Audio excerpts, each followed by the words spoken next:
घोडबंदर रोडवर 8 ते 10 मे दरम्यान वाहतूक बदल. ठाण्यातील ब्रह्मांड जंक्शन येथील पादचारी पुलावर फूट ओव्हर ब्रिज गर्डर उभारण्याचे काम हाती घेण्यात येणार असल्याने घोडबंदर रोडवर 8 ते 10 मे दरम्यान वाहतूक बदल करण्यात आले आहेत. ठाणे पोलीस आयुक्तालयाच्या निर्देशानुसार वाहतूक विभागाचे पोलीस उप आयुक्त पंकज शिरसाट यांनी कासरवडवली वाहतूक उपविभाग हद्दीत वाहतूक बदलाची अधिसूचना जारी केली आहे.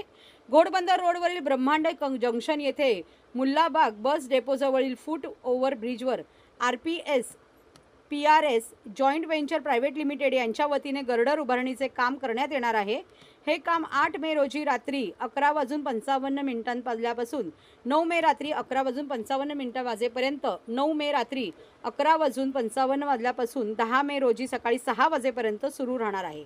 या कालावधीत वाहतूक कोंडी टाळण्यासाठी आणि वाहतूक सुरळीत ठेवण्यासाठी या मार्गावर प्रवेश बंदी लागू करण्यात आली आहे.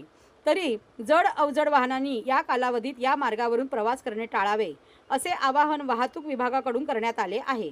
दरम्यान ही वाहतूक अधिसूचना पोलीस वाहने, अग्निशमन दल, रुग्णवाहिका, ग्रीन कॉरिडॉर, ऑक्सिजन गॅस वाहने तसेच इतर अत्यावश्यक सेवेतील वाहनांना लागू राहणार नसल्याचे वाहतूक विभागाने नमूद केले आहे.